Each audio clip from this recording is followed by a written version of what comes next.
Welcome to the fourth and last lecture of this topic. And before finishing up completely the question of, not finishing up the question of how to generate neutrino masses, because as we have seen, there are many, many possibilities. And I would like to just remind you in terms of diagrams we discussed yesterday, these so-called canonical seesaw models, which is type 1, type 2, and type 3. And I will not go much into detail into this inverse seesaw. However, what I would like to do with you is just tell you briefly which kind of particles one usually introduces in order to have a model of what is called inverse seesaw. So what you see from this diagram here is you have, obviously, left-handed lepton doublets are always included in the standard model. Then you introduce something which is called tentatively neuritis, so should indicate to be a right-hand neutrino. And afterwards, you have these particles which are denoted as R here. These are also gauge singlets. These are fermions.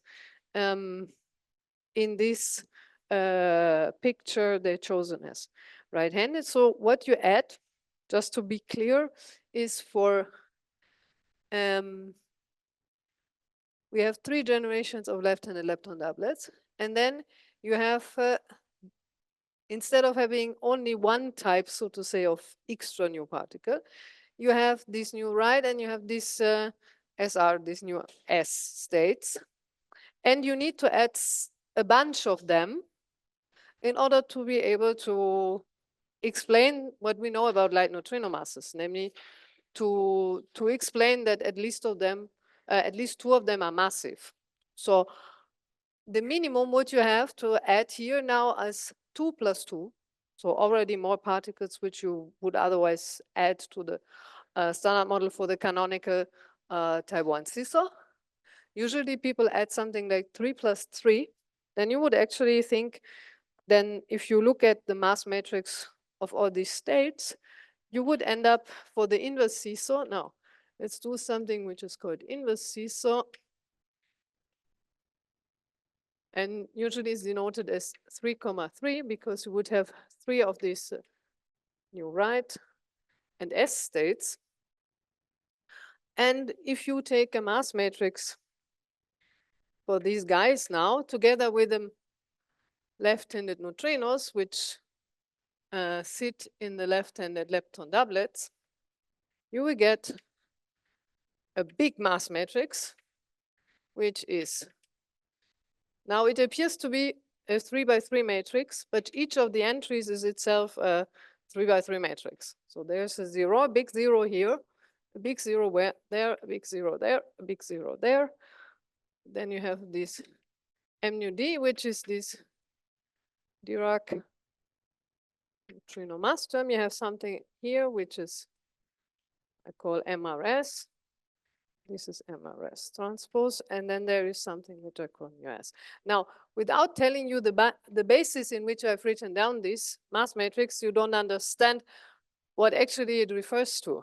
This should be in the basis in which I have a vector which contains the left-handed neutrinos, the right-handed neutrinos charge conjugate, and the S. So now I have to specify this has 3 indices, so there are 3 of them. There are 3 of these, and there are also 3 of these. So every one, I, J, and L is 1, 2, 3. And these blocks are according to saying, here there's no Majorana mass type term for the new left. There's nothing for the new right. You see on the diagram we have a Majorana mass term. This is Majorana mass for states S. And then you have a few more mass entries. You have the typical coupling, which comes from the Higgs, which is between left-handed neutrinos and right-handed neutrinos because it sits in this 1-2 block. And in this 2-3 block, you have the one which is a Dirac type coupling between right-handed neutrinos and these S states. Okay, so then you do the same actually of what you do for the type 1 seesaw. You decide a certain hierarchy among the entries of this huge matrix, because otherwise you would be lost. You would not be able to diagonalize it well. So then you decide a certain hierarchy. You decide that this this M d nu, this is always the electric scale. This is around 200 Jeff. You put this in the middle. You have this MRS, which is a coupling. So this is a coupling between the new right and the S. So the new RJ and the SL. So for all 3 generations. So these are both gauge singlets, as it's made up in the seesaw. This can be, as we learned from the type 1 seesaw, if you have masses for gauge singlets for fermions, you are not bound that they should be around the electric scale or anything. So this could be large in principle. So this is larger than the electric scale. And then you have a third one, which is this mu s, which we assume that this is tiny. Tiny, I mean, this can be kV, okay? Just to have an idea. This is something maybe 10 TeV or so. And why does one do this? So why is this here tiny? What does this mean that this is tiny? This one, if you inspect the mass matrix and all the possible couplings which we have put in the inverse seesaw, this is the source of lepton number violation. Lepton number violation, LNV. Yeah, and we were saying yesterday with the 3 categories which we have in order to realize neutrino masses. So we were actually studying always the first one with the canonical seesaws. It's like you add some new heavy particle in here, and these give masses and make neutrinos light. Then I was saying there is a second category where you actually say neutrinos are light because the source of lepton number violation is tiny. And this is what is realized here in this inverse seesaw, because this is the only mass which is of Majorana type. And so you can say that this is tiny. So that's the first thing. You impose these hierarchies in order to be able actually to diagonalize this mass matrix and to get some meaningful result out of it. In particular, we are interested in light neutrino masses. So let me just write the result for the light neutrino masses. And I want you to have a look together with me at what does this mean physically. So sorry, this is M d nu transpose. So now this is yet a bigger formula with respect to what we saw yesterday for the type 1 seesaw. But what can we observe? If mu s goes to 0, then m nu also goes to 0. Okay. So the size of mu s drives the size of the light neutrino masses, which means this parameter small, I get light neutrino masses. This is what I meant with this second category of ways to get light neutrino masses, to get really them light, naturally light, is that you have a parameter which, when you dial it to 0, your light neutrino mass goes to 0. And this is not arbitrarily dialing into 0. This goes hand in hand with that. You restore lepton number as a good symmetry. Because if you kill the only Majorana mass term which you have in the Lagrangian, you gain symmetry. And this is in 't Hooft sense, this is something natural, then that this is a small parameter, right? If I send, this is like a 't Hooft idea, if I have a Lagrangian and I send one parameter to 0, and I see that the Lagrangian has more symmetries, then this is natural in 't Hooft sense that this parameter is small. So this is actually very intriguing and nice. The second thing, any questions until here? Or is this as far as clear? The second thing which I would like to do with you is, now forget about that all of these structures are matrices. If we just want to make an estimate of, these are light neutrino masses, they should be around 0.1 electron volt, and this should be approximately something which is md nu square, then you divide by this matrix or this structure which is mrs square, this mass scale, and then you multiply by µs.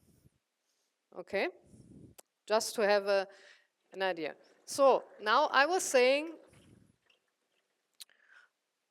usually this is the orders of magnitude that people use. You use kV for µs, or even lighter, use as mass scale for this MRS 10 TeV, and you use for the electric scale, so which is 200 GeV. So now, just to convince us that using this, you would actually really end up with something meaningful, you can compute this combination. What does this give us? So this would be something like 10 to the 11,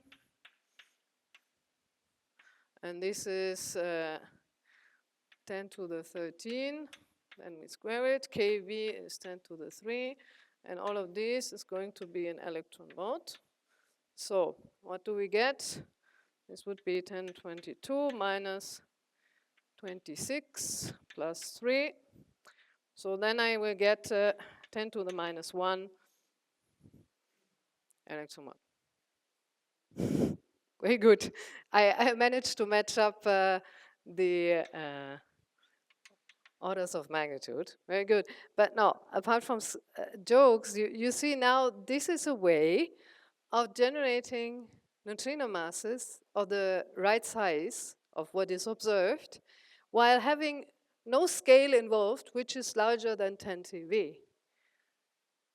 I mean, which now we think in terms of the new particles which we have introduced, this nu R and this has. I mean, since we are not involving any scale which is larger than this 10 TeV, also these particles we have to think about that these are not larger, they have no masses larger than usually 10 TeV. What does this mean? This means that, okay, it might not be easy to see them at LHC, but still they are not totally irrelevant. They are not extremely far away from the electric scale, which is extremely helpful. I mean, it's extremely nice because you have more options for phenomenology, simply. That you have to compare to what people do when they talk about the vanilla type 1 seesaw, where you would say, and we did the estimate together yesterday, that the right-hand neutrinos have masses of 10 to the 14 GeV. I mean, even if you're young in your lifetime, also no collider will be built that can explore directly particles which have the masses of 10 to the 14 GeV. Masses of 10 TeV, I mean, the LHC is running at the center of mass energy of 13 TeV already. So it might not be easy to exactly produce these guys, but nevertheless, it's a big step ahead in terms of testability.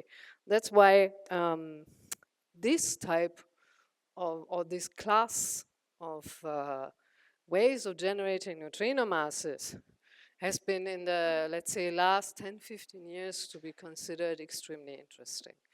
Just for saying that, okay, it's not that you push everything to a very high scale, but you explain light neutrino masses in a nice way, but you have other signals. which is important to have other signals that you are able to kind of test your model, right?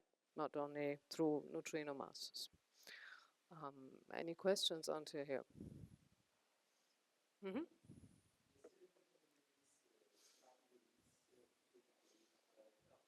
Mm-hmm. Yes.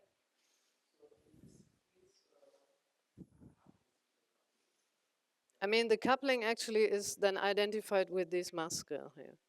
So the coupling, so we were saying yesterday you have either order 1 coupling and huge mass scale, or you have tiny coupling and moderately sized mass scale.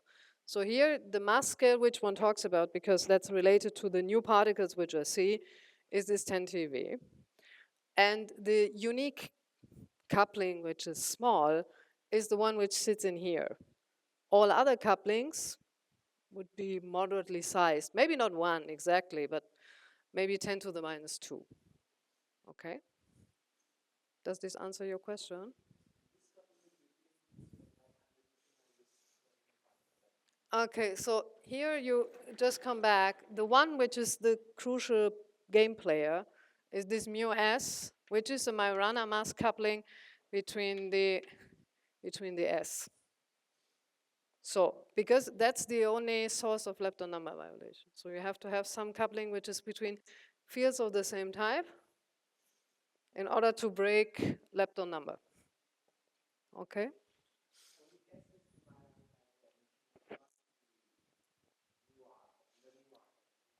So now the story gets more complicated if you ask about the heavy states.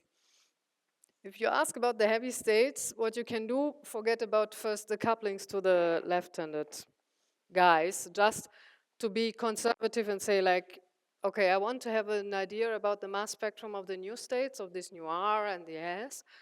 Let's just look at this block. So this block you can easily diagonalize with the information that your mu is much smaller than this. Then you will find out that this actually boils down to having states which are what is called pseudo-Dirac pairs. So if I switch off this term, they turn out to be all Dirac particles, because this is the typical Dirac type coupling which we have between, this would be something MRS, nu bar S left. This is a Dirac coupling, right? So then they would form pairs of Dirac states. Okay, now you have this mu hanging out, it makes some influence, and then it splits these guys that form actually two Majorana fermions that form one Dirac. It splits them slightly so that they become, actually they are all Majorana, but they are very tiny Majorana with respect to the actual mass scale at which they are living, which is 10 TeV. So if you, exactly. That's why they are called, if you want to know the details on these guys, they are called pseudo-Dirac states. Okay. Other questions to this? If not, let me just say some words on this. These are the, I mean, some examples of the whole zoo of how to generate neutrino masses at loop level. So let me say one thing, what you not always, but here you observe it. So these are new, so you have a neutrino, so this comes from the left-hand lepton doubles, you have the Higgs, and inside this loop, new particles are running. People were just saying, okay, let's introduce a new scalar, and this is a new fermion, so S and rho. So there you close the loop. And the funny point about this would be, for example, since you close the loop and you see at each vertex which we have here, I have two of these new type of particles, right? I have a nu which talks to one rho and one S, or I have the Higgses that talk to two S's, and here I have the same for the neutrino and the S and the rho. Actually, you can write down that there's a certain symmetry which is only among the S and the rho, right?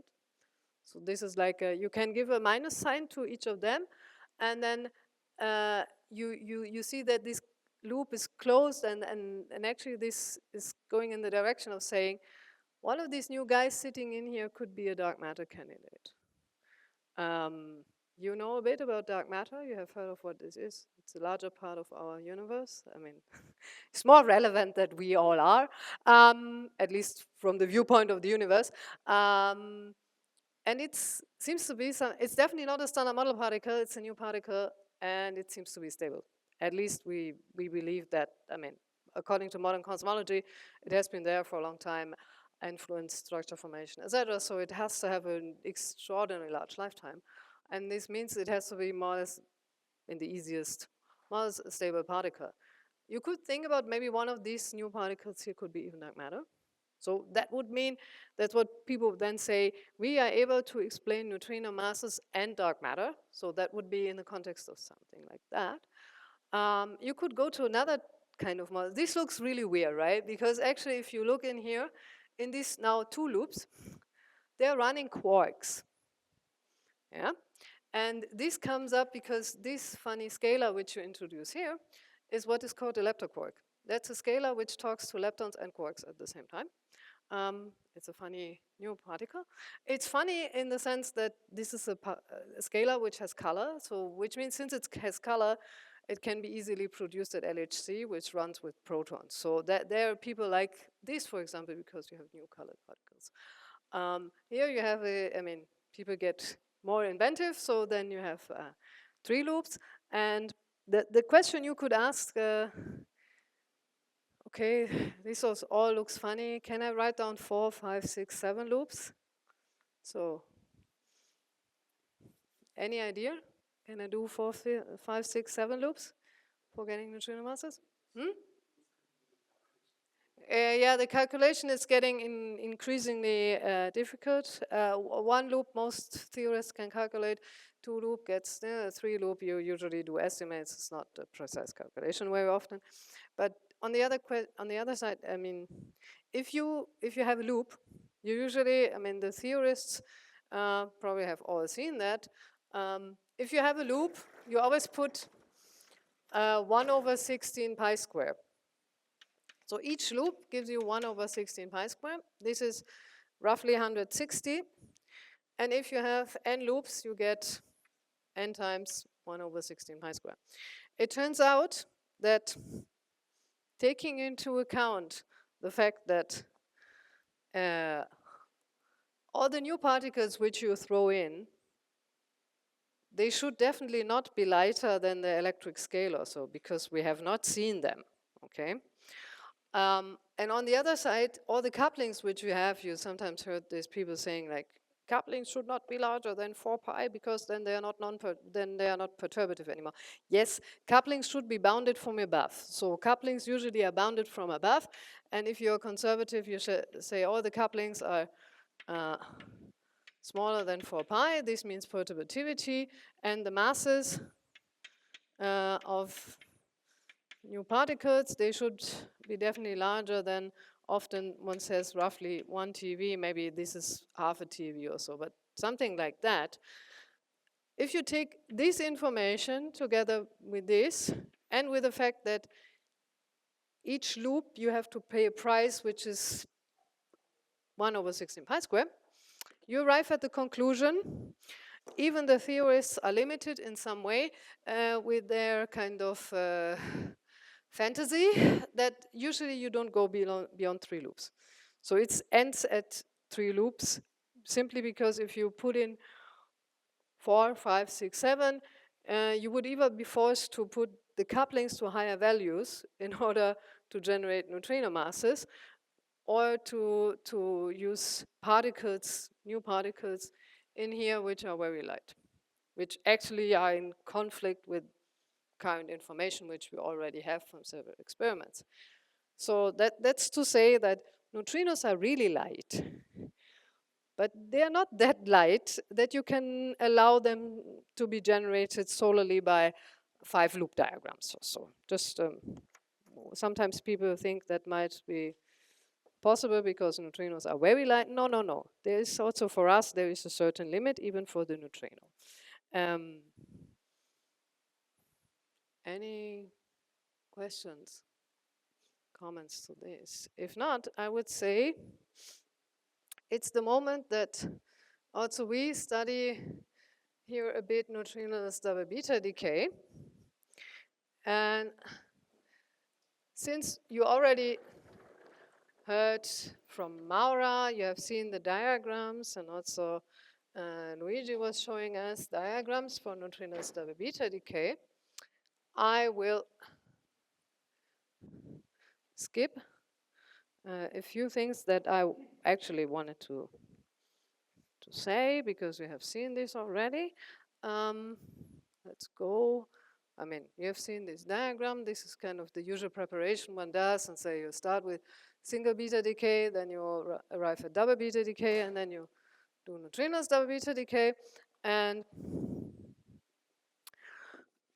let's first come back to the actual process, let's say, just to remind ourselves so that we have it in front of our eyes. The Neutrinoless double beta decay we are studying is going to be from, no, yeah. Okay, I think he writes AD, okay, I also write AD, AD plus 2, and then we get 2 electrons and no neutrinos.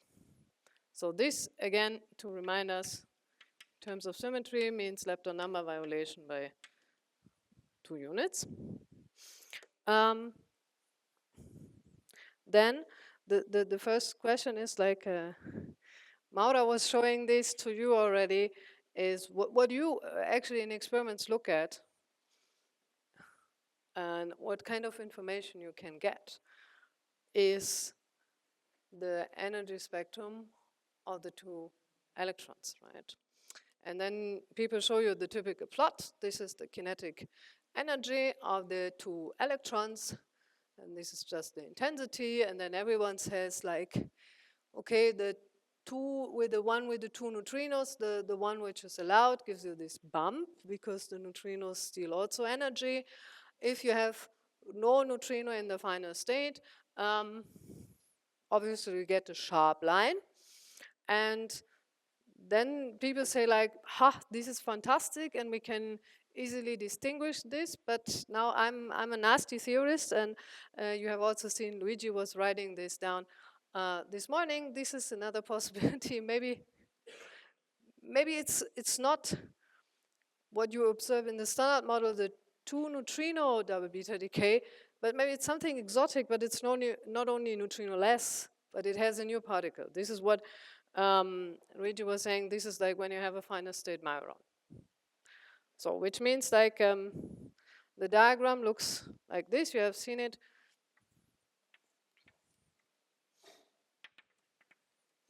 So you would have the typical thing. This is going to be,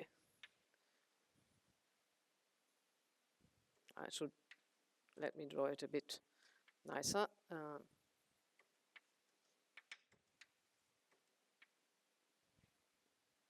So what we're saying, you go from a D to a U, and D to a U, so neutrons become protons. You get out 2 electrons.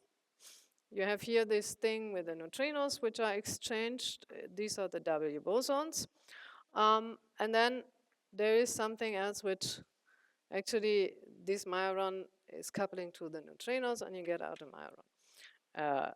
Which means instead of just seeing the 2 finite electrons, this Majoron usually is a very light particle. It's a light scalar. It's related to the spontaneous breaking of lepton number if you do this. And obviously, since it's a light scalar in the final state, it's not a virtual particle, it's a real particle sitting there. It influences the spectrum of the 2 electrons which come out. So just this is like from, let's say, the theorist side, a word of warning by saying this is true if you compare the ordinary 2 neutrino double beta decay with the neutrinoless double beta decay. You have a clear distinction in the signal, in the shape, but you can also think about other beyond standard model which give you an additional final state particle, and the prime example is this Majoron thing, which then deform the spectrum. They yet deform the spectrum in a way which is different from the ordinary 2-neutrino one. But there's not only just two possible spectra, there's more as soon as you think about different types of new physics. Just to have this in mind for you as a let's say, word of warning. You might be, you see people often saying just there are these two options, but there are many more options in principle. And just that you keep this in mind. Then I would like to, and please interrupt me if you have questions on that. If you have questions specifically on the Myron, I think this is too special to discuss it at the moment here, because I would like to repeat the formula that Luigi wrote down, and which you've seen. This is the phase space factor, the matrix element square, and then you have seen he uses a slightly different convention. He uses the convention of m nu being normalized with respect to me. This is sometimes used, but don't be confused by this. This is just a slightly different convention. We mean all the same. This is what most people write down if they mean to calculate the half-life of Neutrinoless double beta decay. And then you can interpret this, as we heard many times already, and we will look together at this, as the exchange of light neutrinos. But you are not forced to interpret this as the exchange of light neutrinos, just to be very cautious. This is any kind of new physics, okay? So this can be, I will show you some funny pictures where you see other examples of new physics, which actually does this. And I would also like to emphasize, here it's written in a way by saying, this is like encoded in that there's only one mechanism that does this. In principle, you write this down as saying, I have more options. You could say like, this is like, more like there's one mechanism which dominates, but if you are flexible and let's say general enough, you would say there might be a certain number of mechanisms that mediate this, and then I have to calculate instead something like this, okay? Which means now I have the Neutrinoless double beta decay half-life, then I might have a number of X mediation processes, and each of them might have a different phase space factor. Each of them might also have a different matrix element, which is really non-trivial. Then this is what is the equivalent to the m beta beta. So this is like the really new physics, fundamental physics form, which we calculate in terms of Feynman diagrams. And then you see, I actually wrote this as take this absolute value square, because you can even have interference. So you can have different contributions, and they're not just summing up, but they could also have a destructive interference. This is important to keep in mind, that because, I mean, we might have our prejudice. What's the dominant mechanism to give us Neutrinoless double beta decay? And this prejudice is not stupid, but essentially it's a prejudice, because it's not taking into account that we have many, many more possibilities. So, and these might be that what Luigi was saying, you have light neutrino exchange, you can have heavy neutrino exchange, but you can have also, I will show you some diagram, you can have something which is very much different, okay? Which is actually not even related to how neutrinos get masses, one also has to say. That's another assumption which many people make, because it's very tempting. You say, this process violates lepton number by 2 units. If neutrinos are Majorana particles, then also the neutrino masses violate lepton number by 2 units. Yeah, okay, but this might be two completely uncorrelated sources of lepton number violation. Please keep this in mind. It's not, I'm not saying that I don't usually use also that in beta beta is the standard one, what we think due to light neutrino exchange, but it's a word of caution that it's not said that there's a single source of lepton number violation in beyond standard model physics. It's not said that this is neutrinos, and it's not said that the one which dominantly gives us neutrinos, double beta decay, is the one which also gives us masses for light neutrinos, right? That's just a, let's say, a word of caution, but yeah, you see it there. But let's first, I mean, now many words of cautions, and but what I would like to do with you, I would like, together with you, understand briefly with this Feynman diagram why m beta beta. I think this you have not yet seen. You have seen the form of m beta beta, the one which everyone writes down, which is just m beta beta. You have seen this morning already. It's the sum over I 1, 2, 3 u a I square me. No, this is what people usually say. This is m beta beta, and this is m beta beta as it comes from light neutrino exchange. So, how come that you arrive at this result while having this diagram? So, what do you have to do? I mean, I'm not obsessed with anything which is related to nuclear structure, so I will decently ignore all the part which is related to the quarks.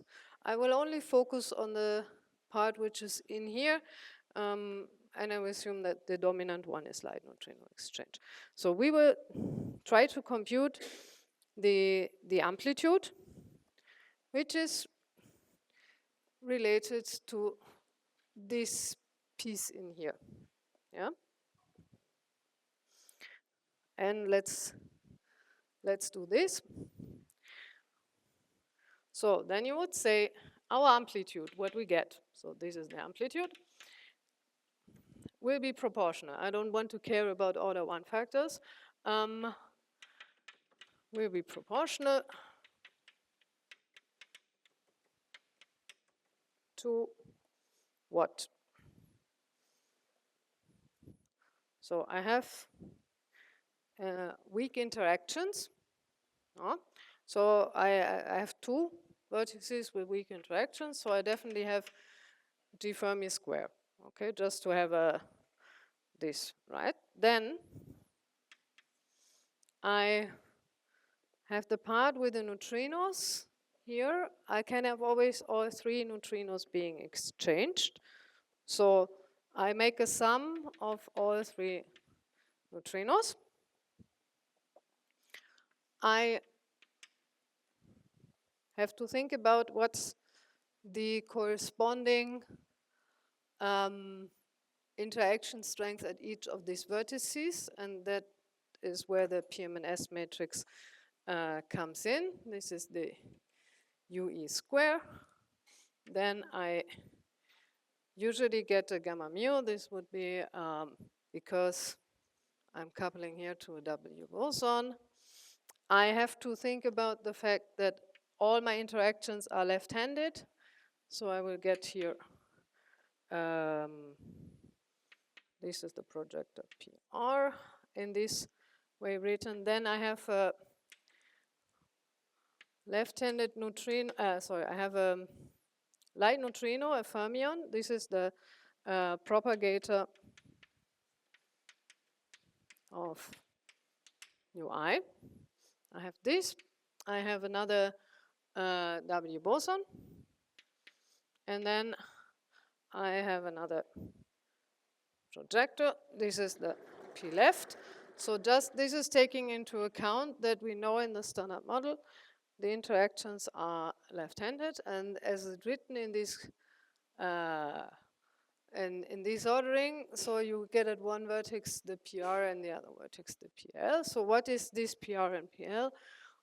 PR would be the right-hand projector, 1/2, 1 plus gamma 5, and P left is the left-handed projector, 1 minus gamma 5, half.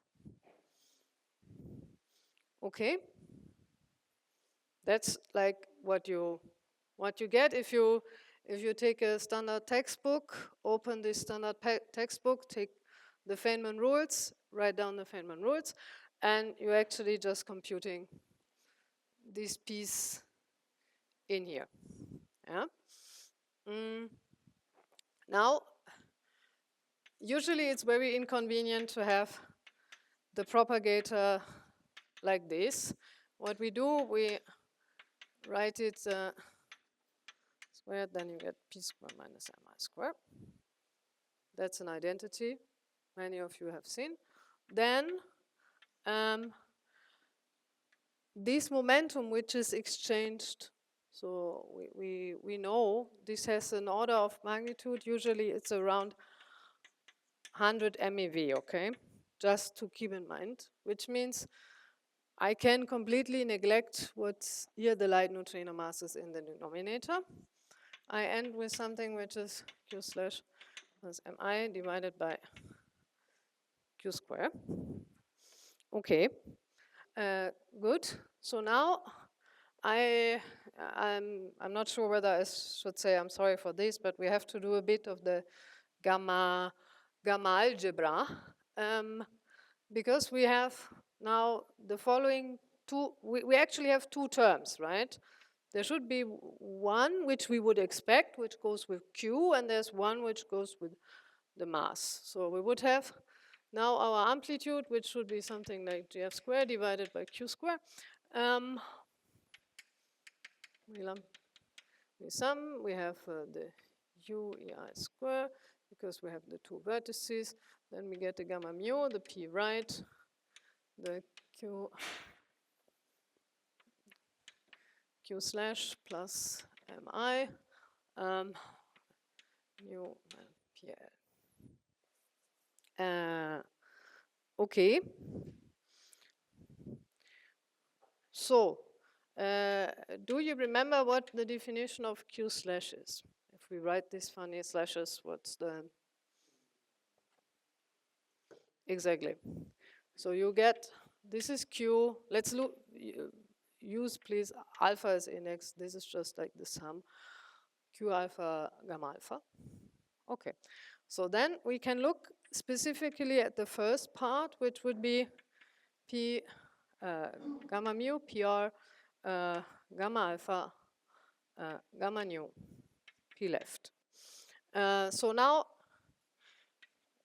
if you have seen a class on weak interactions, you know what happens if I take PR gamma alpha and I want to write it in some reverted ordering. So I want to swap the projector over the gamma alpha.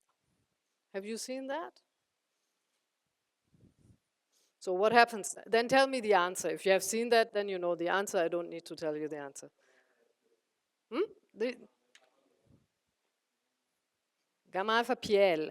So the projector from being right changes to left.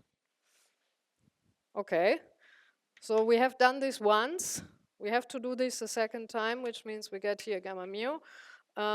PR is swapped.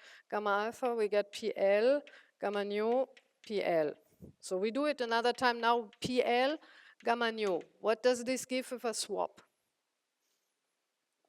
It gives me gamma nu, PR. Just following the rules of the anti-commutation rules of gamma mu and gamma 5, because in this PL and PR is always the gamma 5. Okay. So, what do we arrive at? We get that we have some funny combination, which is now gamma mu, gamma alpha, PL, no, PL is gone, gamma nu, PR, PL. So what happens when you hit with a PR a PL? This is 0. This one is 0. I mean, for the ones that have not seen that before, we can just compute it with the definition is 1 over 4, 1 gamma 5, 1 minus gamma 5, 1 over 4, 1 plus gamma 5 minus gamma 5. Minus gamma 5 square, this one cancels. Then you have to know that gamma 5 square is 1. So this actually gives 0, which also makes sense because these are both projectors. So they are projectors in the sense that PR square is PR, PL square is PL, and the sum of PL and PR is 1. But with the property of the projector is also related the fact that if you do PR and then PL, or you do first PL and then PR, you have projected already in the orthogonal subspace, so you get 0. Which tells us that this piece actually here, which goes with a Q, gives us 0. So that's not there. So you go back up here with this work which we have done, we see that this one is not here. We only get this one. Okay?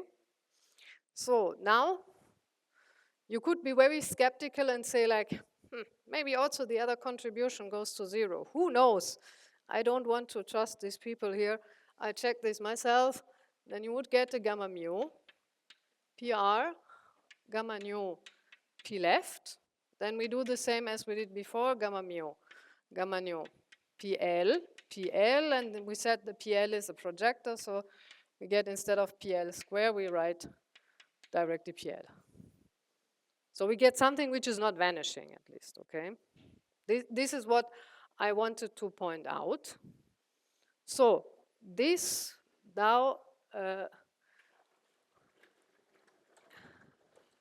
actually, apart from the rest of the, as you know very well, so I will not do the details also in the interest of time, because yesterday we were told that that we always arrive very late to lunch, and this is not okay because the ladies also have their turns and then they have to go.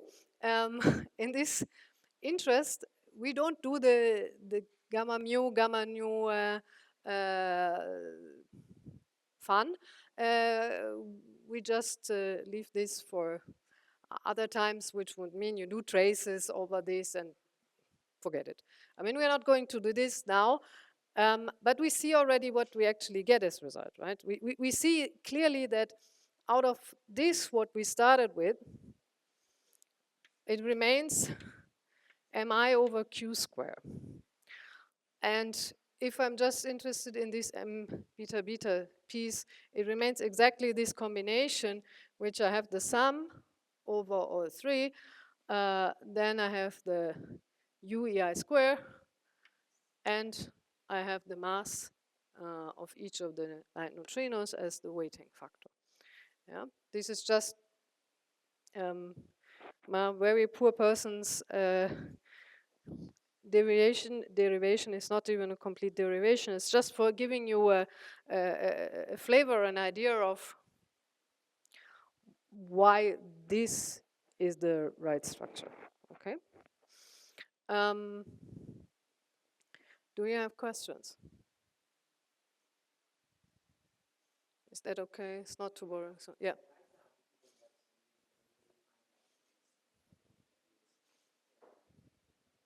Mm-hmm. You were trying to see that this actually is the right formula that everyone tries you to believe. I don't know. I mean, you are a theorist, you were telling me. Maybe for you this was always totally obvious. I mean, to me it was not totally obvious when I saw this the first time. So I wanted to convince myself a bit and get a feeling for what is the structure. Why is really this the structure which we should get? Right? And mm-hmm.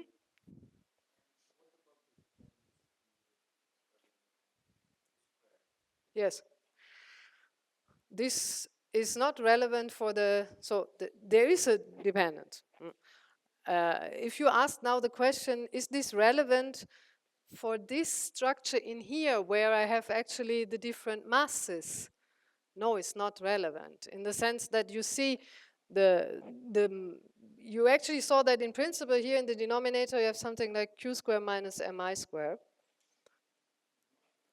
But we know already that the masses of the light neutrinos should be lighter than 1 electron volt. And we know that the momentum which is transferred is around 100 MeV. Totally negligible. In the sense, in this regard, if we do light neutrino exchange, we can say we factorize this out. So in the structure, which is really what you would say sensitive to the flavor structure, to the PMNS, to the masses, this is it's a multiplicative factor which stands outside, which you don't need to worry about. Okay? So then I would say you have seen this already. So now what is the step if you are convinced that this is the right formula, or you are not convinced and you believe everyone who tells you this, you would like to analyze this. So, and then you would like to, first of all, you remember what the UEI square are in terms of the mixing angles. You can remember this, or I can tell you what it is. It's the UE1 is cosine theta 1, 2, cosine theta 1, 3, e I eta 1. UE2 is the sine of theta 1, 2, is still the cosine of theta 1, 3, is the I eta 2.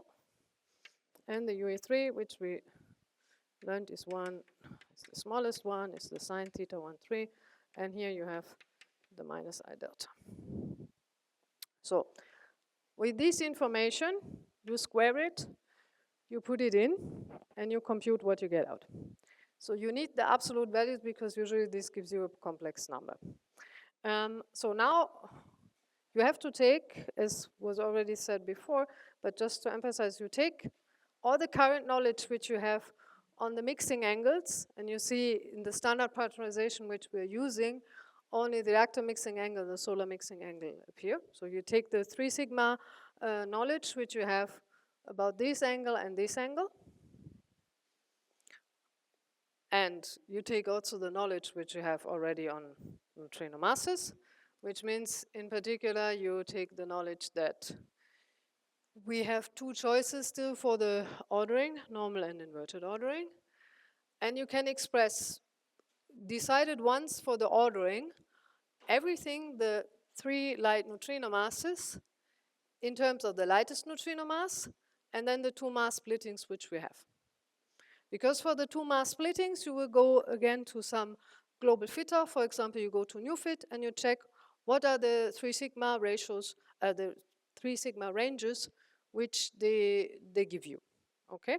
So this is the way of using all the available information in order to make these funny plots, which you see all the time, which I'm not sure whether it's so obvious to you that you actually do this. So for the light neutrino mass spectrum, you always take the lightest and the delta m to 1 square and the delta m 3.1 or 3.2 square, depending on the ordering. And we take as information also the ordering. Okay, this is the pack of information you have. So this is all the input which you use in order to make these plots. And then you have to take everything else as unknown. What is everything else? Unknown is the mass of the lightest neutrino. This is why you see always these people making the plots with respect to the lightest neutrino mass. Okay, you wouldn't do this if you had the information already, but you don't have it, so you put it in.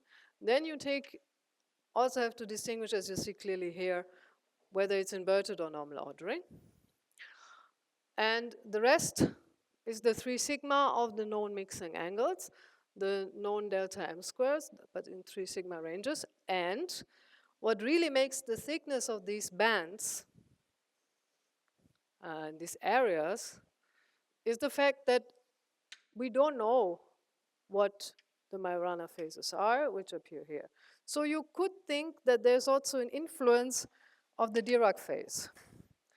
But be careful, this actually is an artifact of this parameterization which the PDG likes to use. There are also people that just define these two independent phases slightly differently so that this does not appear effectively. Don't be confused by this. It's not meant that the Dirac phase has an influence. Anyway, nowadays we have no knowledge on eta 1 and eta 2. So if we vary these between 0 and pi, according to the parameterization which the PDG uses, you see this has no influence at all. Could be whatever. So it's nothing, I mean, which will change the shape of these areas which we find. And you see also something very clearly. You see here appears eta 1 and here appears eta 2. So wherever you sit, and you will check this with Joao in the tutorials, wherever you sit, it's not that you are going to get separate information on eta 1 and eta 2. You will get information on some combination of the two, okay? So that's the unfortunate or fortunate point, or however you want to see it. We have one number and we have two faces. So this is not going to give us a unique answer, even if we see it, which we hopefully do all in our lifetimes. But that's the matter of fact that this is only one combination which appears.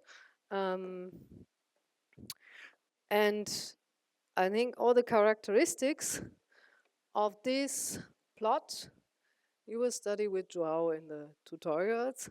And in particular, you will think about what happens if these Majorana phases take special values, like 0, for example. Where do I sit then in this diagram? And for example, how can I produce this fact? Why is it actually possible that this can be 0 as well for the normal ordering? You will think about this with Joao.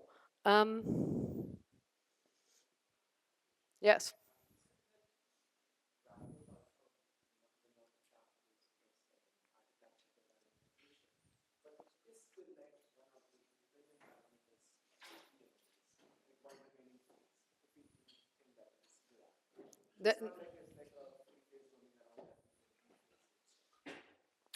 Sorry, what you were referring to delta? No, it's like delta.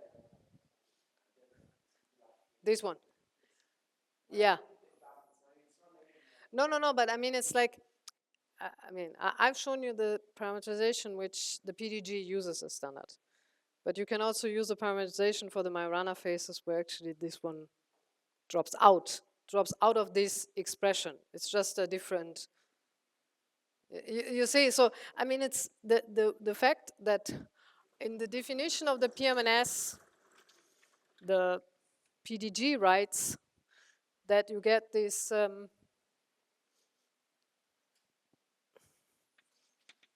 UPMNS, Dirac, I call it, and then you get E I eta 1, 1. Okay? This gives you the form which I've written. Okay? But I mean, the only thing which you know, if they're Majorana, you have to put a matrix which has two phases in here. So why not putting these phases 1 E alpha, and I call this 1 beta plus delta. Why not? It's not forbidden, it's a different convention. Then, I mean, it's a bit more clever convention from the point of view that you will not see the delta explicitly here because it goes away if you make the product. Just to say, it's I mean, this is not to be confused, this is kind of like an accident by convention. So that's, I mean, it's an agreement you make. People that work very often with neutrinos double beta decay would probably prefer this kind of convention for the Majorana phases. You actually even see people that like to put more a factor of 1/2 here, because then the phases would run between 0 and 2 pi being physical. Otherwise, in the convention of the PDG, actually only 0 to pi is going to be the real physical range. There are all these variations in these conventions.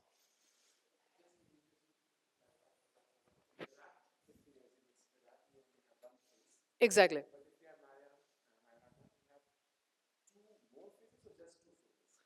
Two more phases. Two more. If, exactly. If, however, that's another point I should be, to be clear. If the lightest neutrino mass is 0, exactly 0, one of the Majorana phases becomes unphysical. Then you have only 2 phases in total.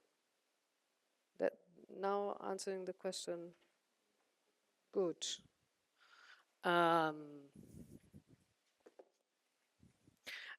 Then there's another point. You see many people actually, and I think Maura was also saying this, they call M beta beta MEE. You might have seen this, and actually also the New Fit collaboration likes to call it MEE. So, I mean, you could say they call it MEE because the neutrinos double beta decays 2 electrons in the final state. The reason why people actually then also say that this is the 1-1 element of the neutrino mass matrix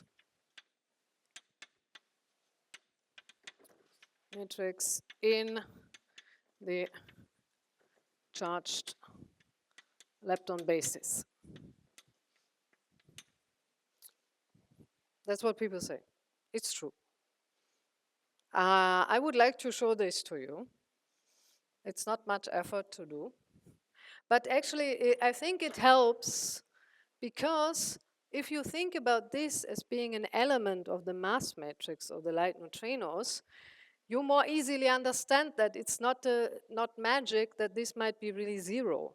Because sometimes people ask, okay, but having this really very small looks to me like extraordinary fine-tuning or whatever. But if you think more in terms of a mass matrix, maybe it's easier to imagine that there could be a symmetry or something which makes it 0, right?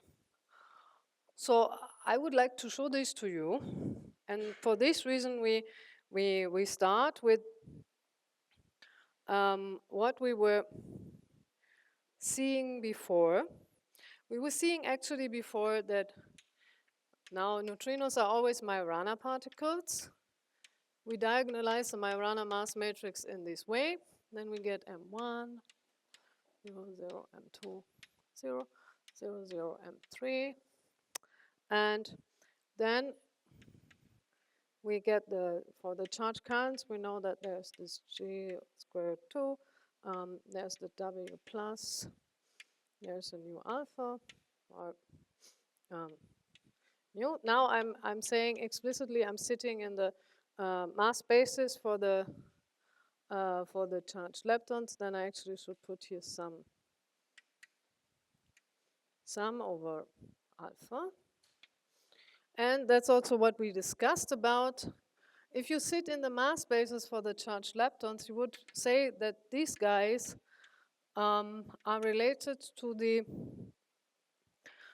the mass eigenstates by the PMNS matrix alpha E UIL.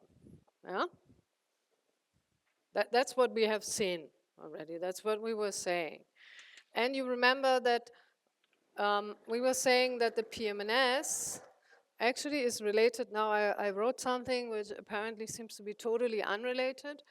Namely, I wrote the U nu and the U PMNS, but it's not unrelated because I was saying that U PMNS you actually always calculate like UL dagger U nu.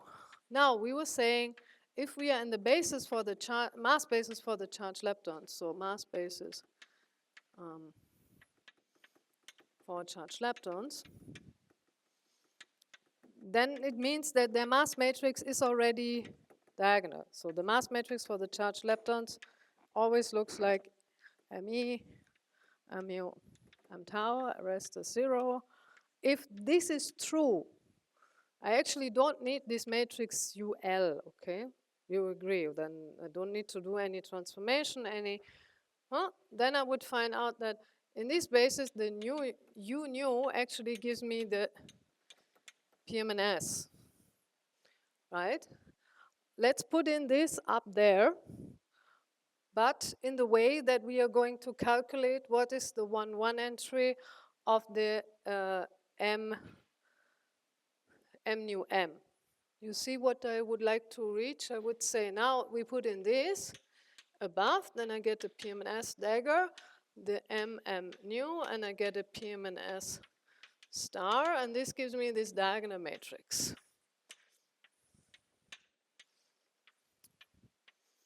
So now I would say on this side here I have physical quantities, right? I also have the PM&S, this is contains physical quantities. So I can actually revert this equation and I would see that U PM&S, because it's a unitary matrix, give me 1, 0, 0, 2, 0, 0, 3, and then I get U PM&S transpose. Okay. You agree or you have questions? If you have questions, please tell me. But if you agree, we just say now, look, out of some funny moment, we want to calculate what is M nu M, the 1,1 entry. And we would like to use the right-hand side of this equation. This means U PM&S 1, 2, 3, 0, 0, 0, 0, 0, U PM&S transpose 1,1 entry. So now it's not difficult, it's just fun that you have to do matrix multiplication. So you get U. So now I leave out the PM&S because it's getting a bit long. J. Then I have this I call dm, if you allow me to. Then I have dm jk U transpose k1. This is how I do the matrix product correctly. You are with me? Good. Now, this is a special matrix because actually what it is mj delta ik because it's diagonal. Let's please use this in order to simplify our life. So we use this and simplify our life means we drop one of the sums because we have just j, and then I get u I j, m and j. The delta jk I used in order to kill the sum over the k. I get u transpose j1.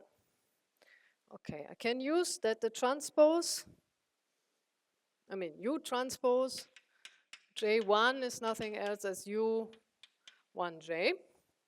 Then I get the sum over u1j square mj.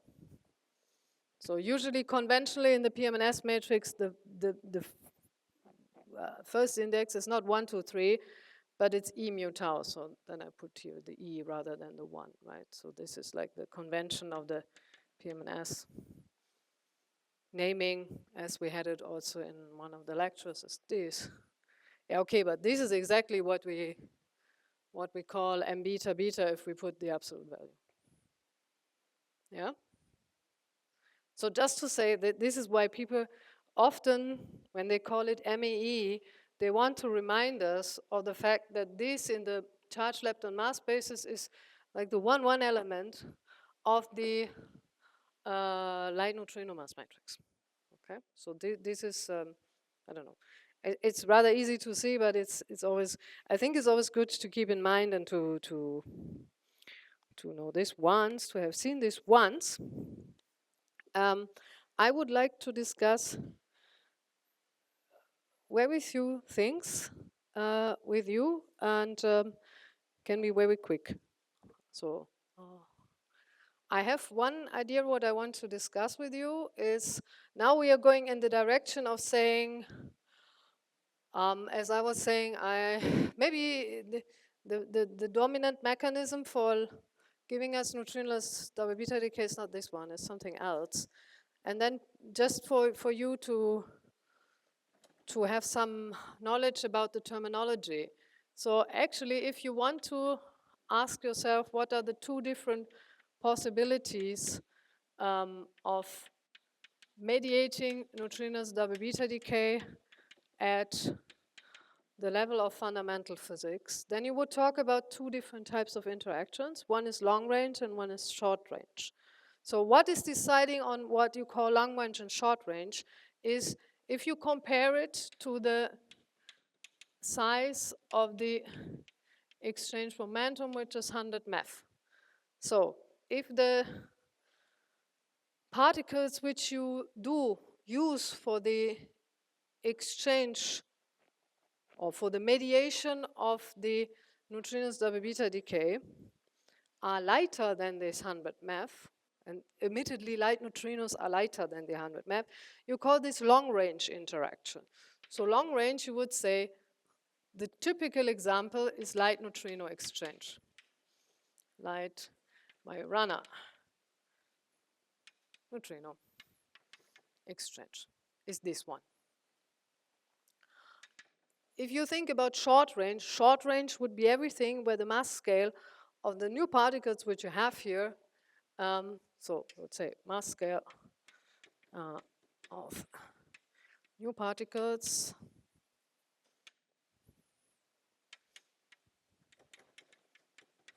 is larger or better, much larger, usually much larger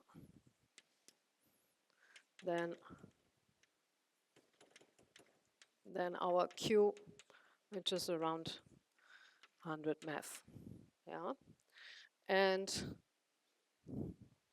this is a lot of new physics which we have, which actually does this. And if you allow me, I give you some examples. So just to see, how can you change your neutrinoless double beta decay in some way? And what is, I mean, this is not all what theorists could come up. We have an unlimited, nearly unlimited fantasy if you are a beyond standard model physics person.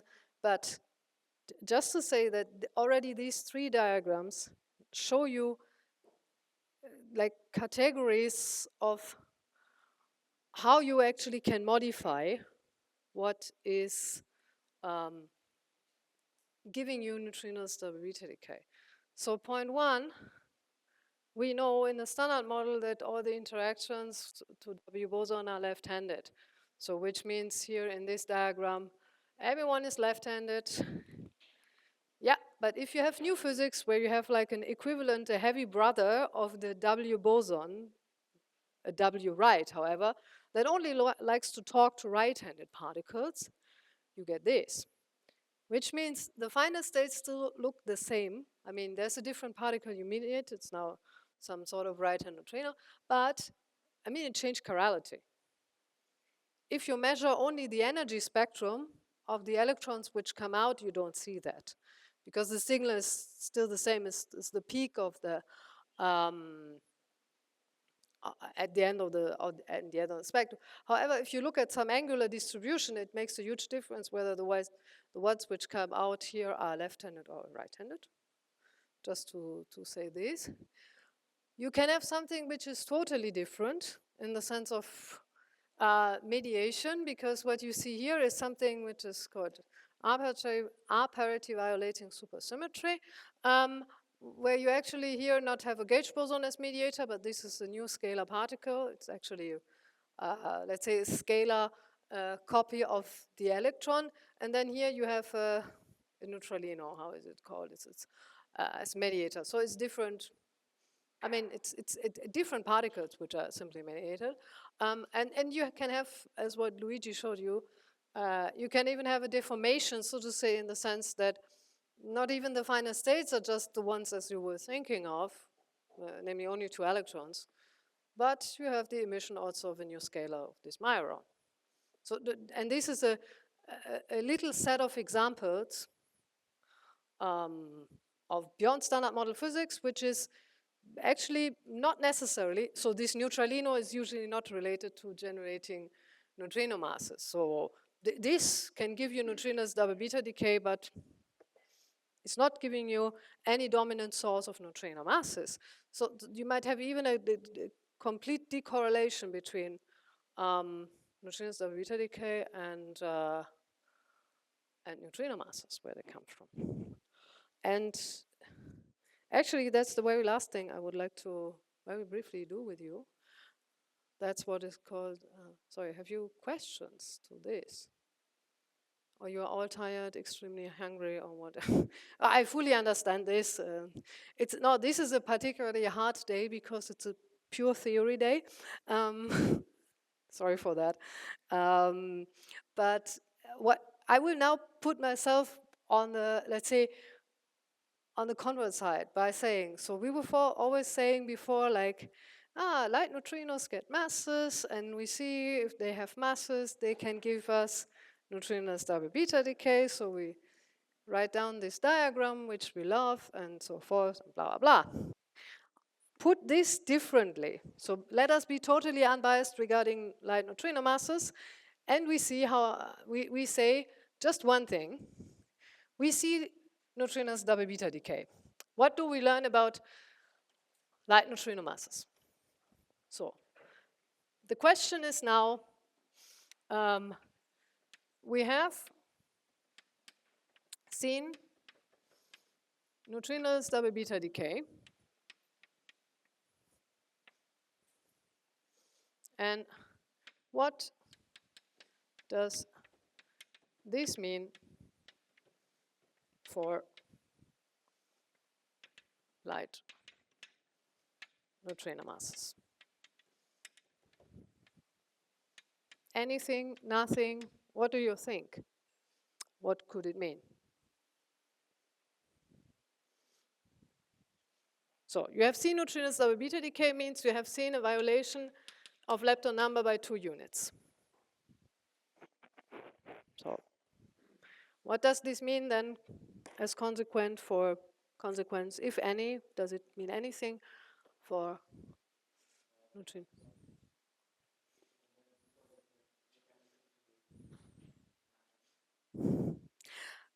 Yeah, you could say, since we have at least some violation of lepton number by 2 units, then you could say, yeah, but then neutrinos are Majorana. So, which means, actually what you want to do is, you take the diagram, which gives you neutrinoless double beta decay, and you try to see what's the impact on light neutrino masses. So, which means you take the diagram for neutrinoless double beta decay, which is very easy in the sense that it's a black box. So this is usually what is called the black box theorem or Schechter-Walle theorem, where you have electrons coming out. There is a neutron going in, a proton coming out, another neutron going in, and a proton coming out. And then you say like, actually I should have drawn this. No, sorry, this is actually should draw this differently, because otherwise it doesn't make sense. So you go.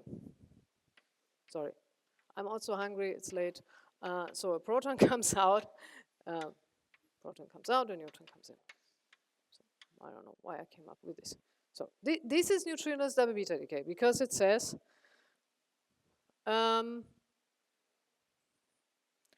something like, yeah, it says something like 2 incoming neutrons, and out come 2 protons and 2 electrons. That's neutrinos double beta decay. These are 2 times beta decay, but we forget about the antineutrino. Okay, this is neutrinos double beta decay. We draw this, it's called black box theorem. So we draw this black box Because we don't know what sits inside there, we just say, we see that.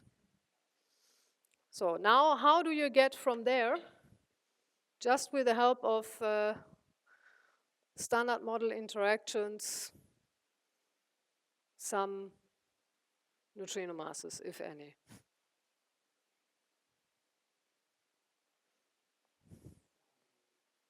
So the only thing what you can do in order to get a neutrino is that you throw in here a W boson. Then you can get out of a neutrino. And then you have to do anything with this W boson, which means you usually attach it to here because that makes sense because you have a weak decay here, right? So makes sense. The second thing is you do the same here. And this is how you would get, you can also donate arrows to this, another W boson. This is how you get out of something which gives you neutrinos double beta decay, you get neutrino masses because this is the right diagram. So this is the diagram for neutrino Majorana masses. So this was first observed by Schechter and Valle, if I remember correctly, in 1986. So what kind of diagram is this?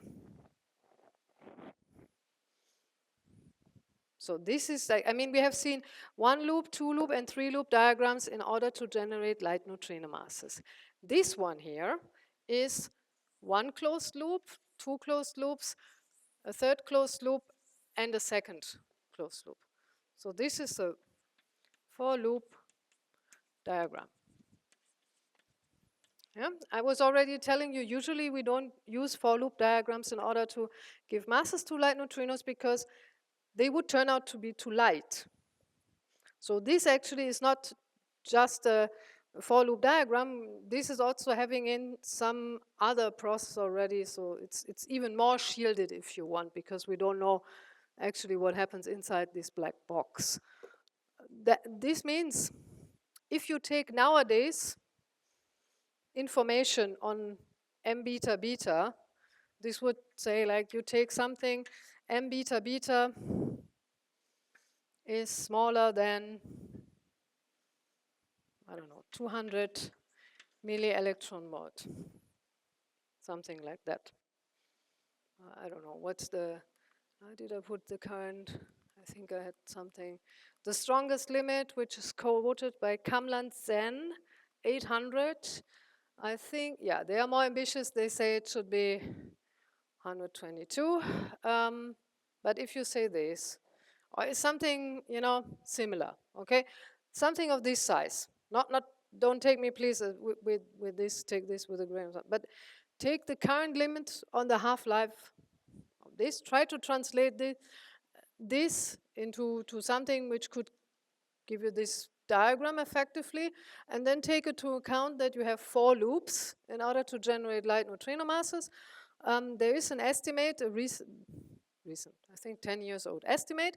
So then you get as estimate.